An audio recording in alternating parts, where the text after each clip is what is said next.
on, you guys? Hope you guys are doing well. Welcome back. I'm sure that many of you have been awaiting this very moment, but here I am in the flesh. I had to go to the UPS store that's like 30 minutes away from my house, so I figured today we're gonna post a video.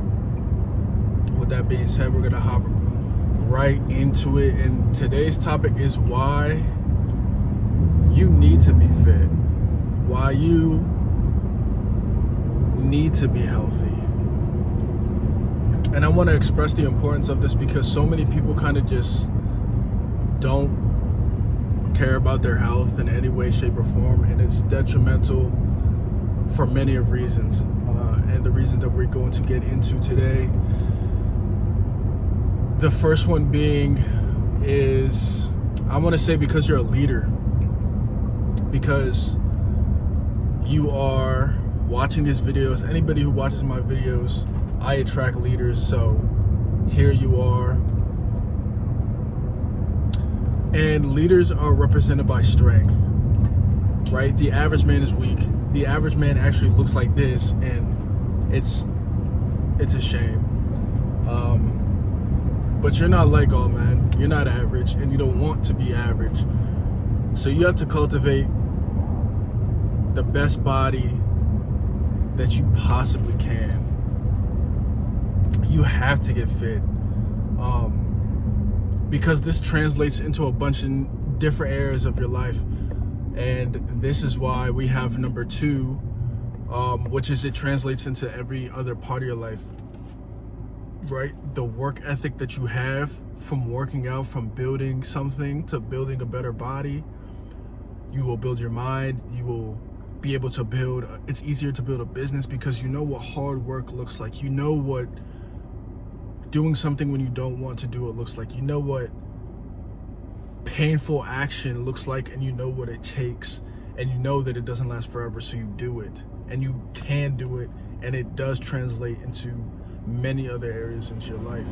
Reason number 3, the mental fortitude and the confidence that it will bring you in abundance. I'm telling you right now, I used to be ashamed of myself. I used to be scared to take my shirt off. I used to be scared to go to the gym, literally. It took me 6 months of doing push-ups to feel any sort of confidence to be able to walk into a gym. That's how insecure of myself I was. I was so insecure that, again, I couldn't take my shirt off. I didn't go swim for years because I was so scared to take my shirt off. And it was because I was so thin, you know? I got made fun of in high school. I got made fun of all throughout my life for being tall. I'm also 6'5", so my arms are long, my legs are long. So they call you funny names. I was called Slender Man. I was called Lanky. I was called a bunch of different names. And the reason that it will build your mental fortitude and your confidence is because the work that you put in to get the body that you desire. This cost me blood. This cost me sweat. This cost me literal tears. I've cried in the gym, right? Just because of things that I was going through in my personal life. But it literally, blood, sweat, and tears. Hard, painful, ruthless, cutthroat work that I've put in over a period of time consistently.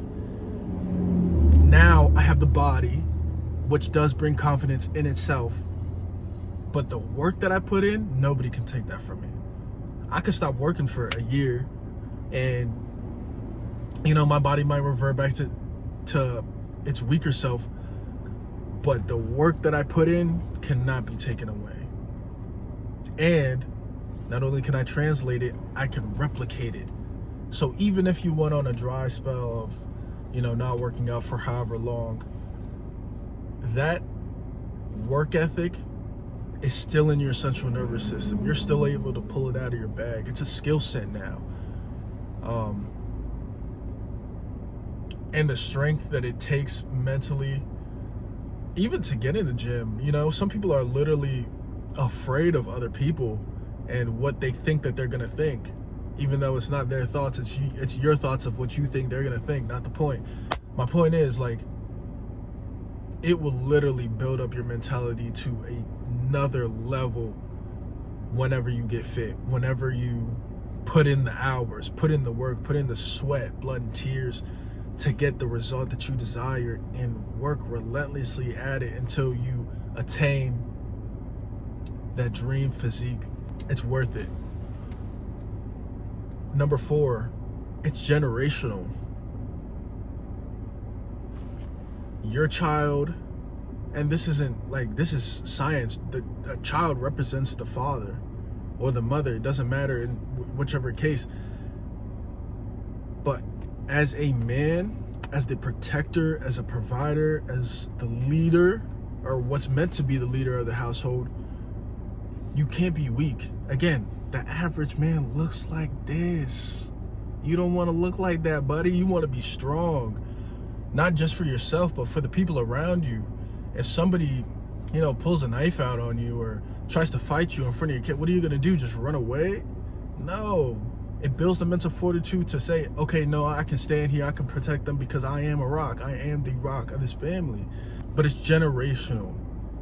If your children see you being healthy, if your children see you working out, if your children see you putting in all this hard work to build yourself up as a man, to be able to protect these people, I promise you, they will look up to you like no other. They would want to become like you, because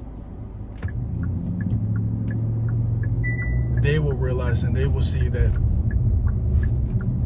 you're doing it for them at the end of the day. It's generational. Have you ever noticed that typically people who are obese have fat kids, fat children? Why? Because it's their habits. Like, being fat eventually turns into a habit because of what you eat, right? Even if you're not fit and you're skinny, doesn't make you healthy. You can still eat whatever you want, have high metabolism, and just be able to get away with it. Some people do, and their children never end up with those good habits. But you want to be different. You want to be better than the people around you. Not as a person, but you want to be more capable than everybody in your vicinity.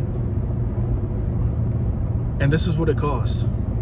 And the last reason is because, and I saved the best for last, of course, I believe that you have a moral obligation, meaning you have absolutely no choice. You are born with no choice but to become the very best of yourself. And this goes to many different, in every single area of your life, matter of fact. But for the sake of this video, we're talking about fitness. You owe it to yourself. You owe it to God. You owe it to the future generations. You owe it to the people in your proximity, even the people that you do not know. You owe it to everybody to become the best version of yourself. Again, today we're just talking about fitness, but it goes for any area of life. You owe it to yourself, and quite frankly, you owe it to others, whether you think so or not, to become the very best version of yourself. Why? Pray about it. Ask God. I don't make the rules, but nobody on this earth was born for no reason. And while we're here, while we have the time, we don't know when this time is going to end. I'd advise you, I would hope that you would take your life seriously and try to be everything that you can be while you are on this earth. Because you're not going to get a second chance. This isn't GTA where you can respawn. This isn't GTA where you can just, get shot and heal in 10 seconds by drinking something. Like, this isn't a game. This isn't something that is meant to just be played or coasted by. This is something that you have to take seriously, because you do not get a second chance at life. So with that being said, this is why you need to get fit. This is why you need to get healthy. This is why you need to get strong. Because you have people who are counting on you. Even yourself. You're counting on you, and you might not know it, but your future self is counting on you. Your future kids, your future wife, your future friends, your future family. God is relying on you for this. He gave you the mission. So, go out, become the very best version of yourself. Because you don't want to be this guy. All right? You don't want to be this guy. So go out there and become the very best version of yourself. And I'll catch you guys in the next one. Hope this helps.